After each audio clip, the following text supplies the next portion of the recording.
A potential Social Security shakeup could impact your road to retirement. The Social Security Trust Fund is funded by payroll taxes. They're the taxes that we pay on every paycheck. For decades, that system has supported millions of Americans in retirement. Right now, about 67 million Americans receive Social Security benefits every month. For many retirees, those monthly checks are the foundation of their financial security. And for roughly half of retirees in the United States, Social Security provides more than half of their total income. It is not funded out of the general revenue like the rest of the economy, basically. That means Social Security works differently from most federal programs. Instead of relying on the government budget, it is mainly funded by payroll taxes paid by workers throughout their careers. Those taxes support retirement benefits, disability benefits, and survivor benefits. But in recent years, the system has been paying out more money than it collects. In 2024, Social Security collected about $1.2 trillion through payroll taxes, but it paid out roughly $1.3 trillion in benefits. That creates a gap of around $100 billion each year.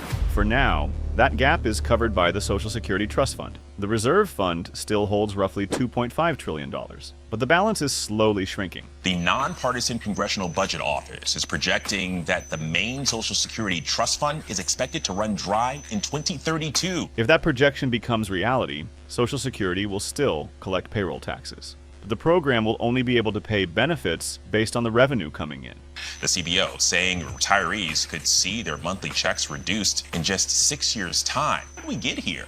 Basically, the issue is that more people are getting older and retiring than people who are coming in and working. America's population is aging. More people are reaching retirement age and collecting benefits. But the number of workers paying into the system is not growing at the same pace. That imbalance between retirees and workers has been building for decades. Experts have warned about this issue for more than 40 years. Some people believe fraud or waste is the main problem facing Social Security. But experts say eliminating every case of fraud would not solve the long-term funding gap. Fraud exists in many large programs, but it represents only a small share of Social Security spending. Another issue often discussed is the Social Security payroll tax cap. Currently, workers only pay Social Security taxes on income up to about $184,000 per year. Income above that level is not taxed for Social Security. Because of that limit, higher earners effectively pay a smaller percentage of their income into the system. Some policymakers argue that raising or removing that cap could increase Social Security revenue.